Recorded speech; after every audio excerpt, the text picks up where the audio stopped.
السلام علیکم ورحمۃ اللہ وبرکاتہ۔ الحمد للہ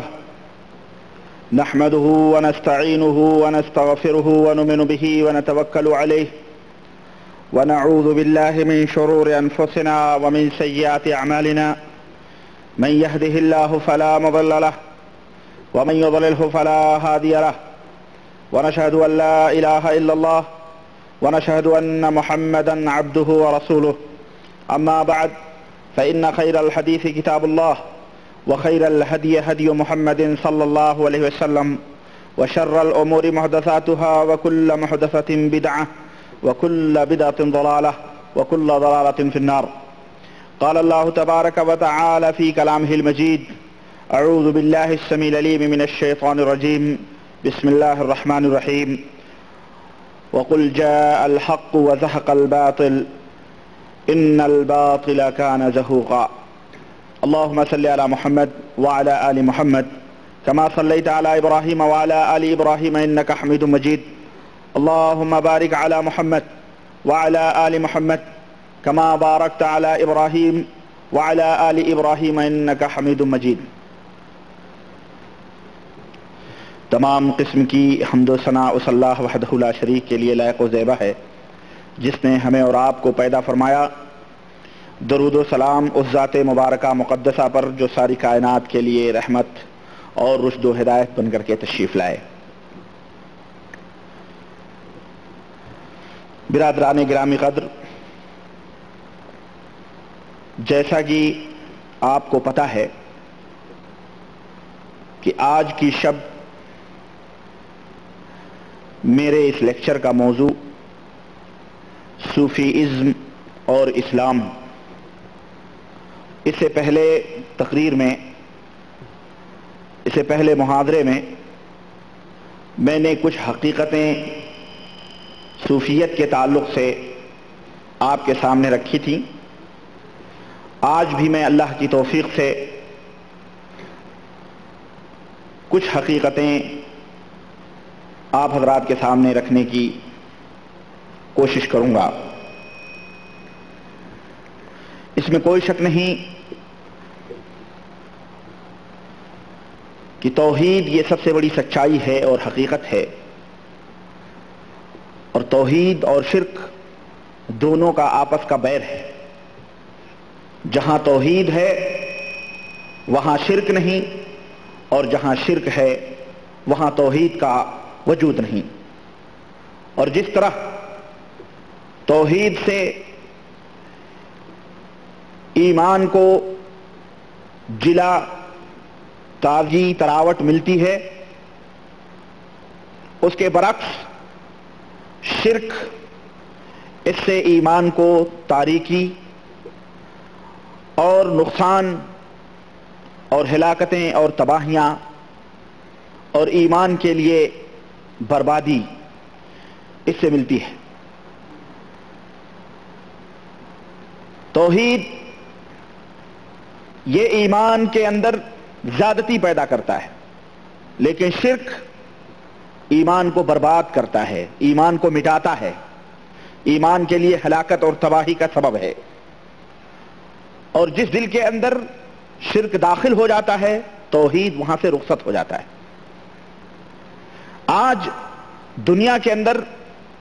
اسی شرک و بدعت کا نام کا شرک و بدعت نے اسلام کا چولا پہنا ہوا ہے، اسلام کا لبادہ پہنا ہوا ہے،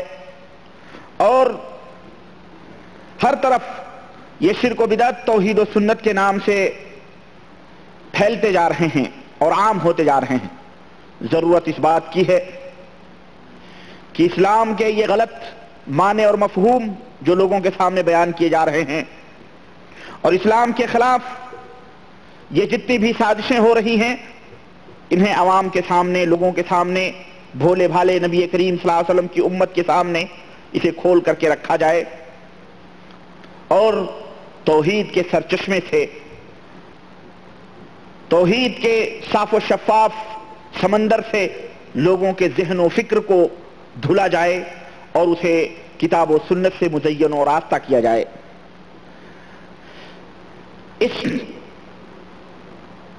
اس باب میں، اس میدان میں جو اصل مجرم اس امت کے ہیں وہ لوگ ہیں جو علماء سو ہیں. عوام الناس جو بیچارے جاہل ہیں، جنہیں بیچاروں کو روزی روٹی کمانے کی فرصت نہیں، اسی سے فرصت نہیں ملتی ہے، وہ بیچارے اس سلسلے میں کیا سمجھیں گے اور کیا جانیں گے. لیکن اس امت کے جو علماء سو ہیں، اس امت کے جو برے علماء ہیں، جنہوں نے اس امت کے لوگوں کے ذہنوں میں شیطان کو اتار دیا ہے، یہی اس امت کے اصل مجرم ہیں. ہمیں چاہیے کہ ہم ایسے علماء سو کو، ایسے برے علماء کو سمجھیں اور ان کے حیل و حجت کو اچھی طرح سے اپنے ذہنوں میں بٹھائیں اور شیطان کو اپنے ذہن و دماغ سے نکالیں اور اس کی جگہ پر کتاب و سنت کو لازم پکڑیں. یہ وہ علماء ہیں جو کتاب و سنت سے نفرت دلاتے ہیں، جو عقیدہ توحید کا مذاق اڑاتے ہیں. صوفیت کے نام پر، تصوف کے نام پر علماء اسلام کا تمسخر ان کا پیشہ ہے. جدھر دیکھیے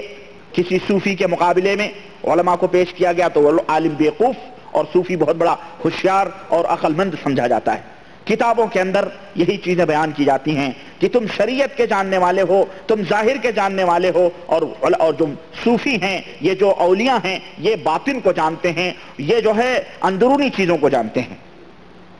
آج جس طرف نظر دوڑائیں آپ، اس طرف فلانے بزرگ ہیں، فلانے صوفی ہیں، فلانے جو ہے آسمان کے اوپر پہنچے ہوئے اتنے بڑے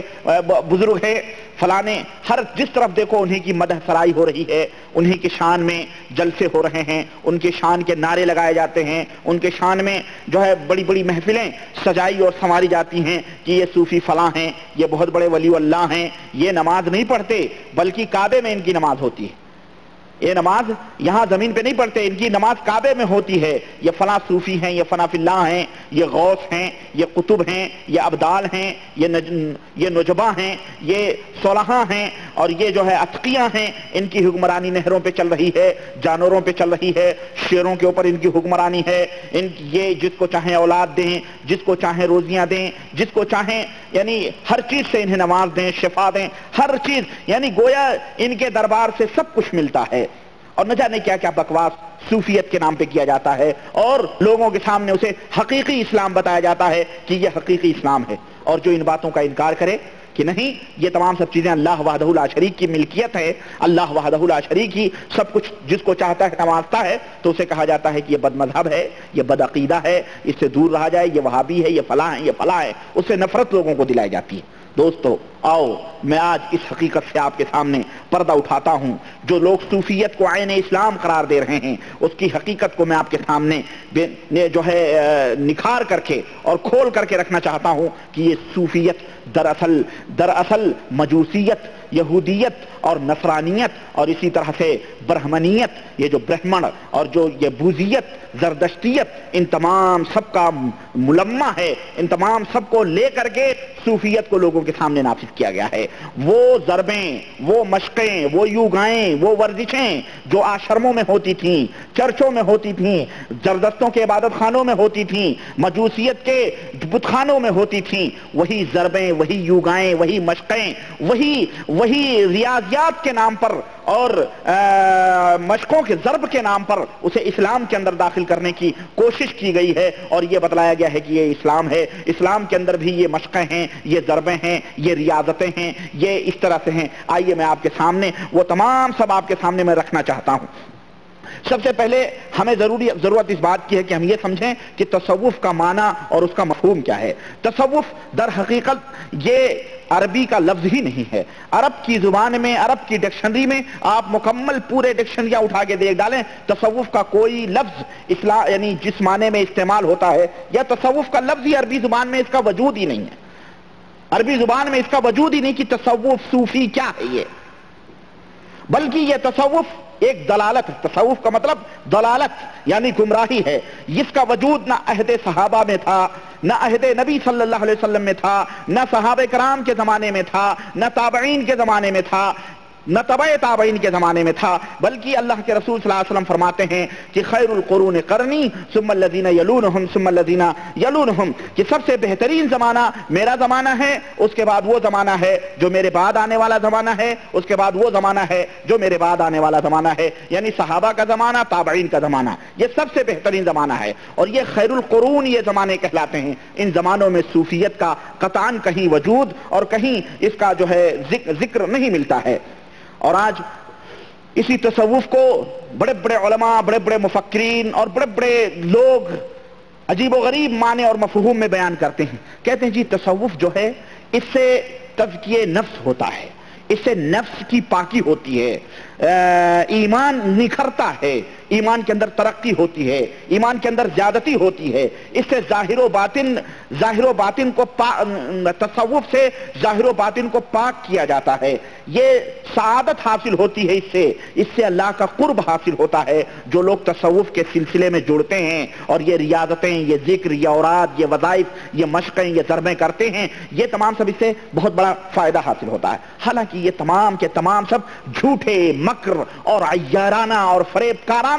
جو ہے چالیں ہیں، اس سے کوئی فائدہ نہیں ہوتا، اس لیے کہ جتنی بھی بھلائی اور جتنے بھی خیر کی چیزیں تھیں اور جتنی بھی چیزیں اللہ وحدہ لا شریک سے قریب کرنے کی تھیں اور جن میں خیر اور بھلائی تھی، اللہ کے رسول صلی اللہ علیہ وسلم ہمیں بتلا کے گئے اور ہمارا دین مکمل ہو گیا۔ ہمارے دین میں اب قطعاً کسی کو کمی یا زیادتی کرنے کی اس کی کوئی گنجائش نہیں ہے،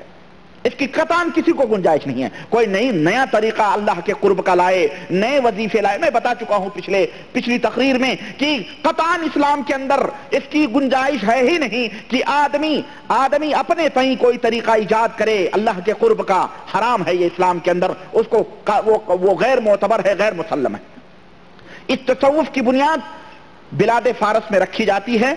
جہاں مجوسیت، نصرانیت، یہودیت یہ تمام کے تمام سب لوگ جمع ہوتے ہیں، اور وہاں پر ایک سازش رچی جاتی ہے اسلام کو بگاڑنے کے لیے، مسلمانوں کے اتحاد اور اتفاق کو برباد کرنے کے لیے، ان کے اندر انتشار پھیلانے کے لیے۔ وہ سازش کے تحت وہاں یہی مجوسی، یہی یہودی قسم کے لوگ اسلام کا لبادہ اوڑھتے ہیں اور تصوف اور صوفیت کے نام پر لوگوں کے اندر داخل ہوتے ہیں کہ یہ صوفی حلاج ہیں، تو یہ صوفی ابن عربی ہیں، یہ صوفی تلمسانی ہیں، تو یہ صوفی تیجانی ہیں، یہ صوفی شاذلی ہیں، یہ صوفی فلاں ہیں، یہ فلاں ہیں، یہ قادری ہیں، یہ چشتی ہیں، نقشبندی ہیں، یہ سہروردی ہیں، فلاں ہیں، فلاں۔ میں ابھی ان کی حقیقتیں بھی آپ کے سامنے بیان کرنے کی کوشش کروں گا انشاءاللہ تبارک و تعالی۔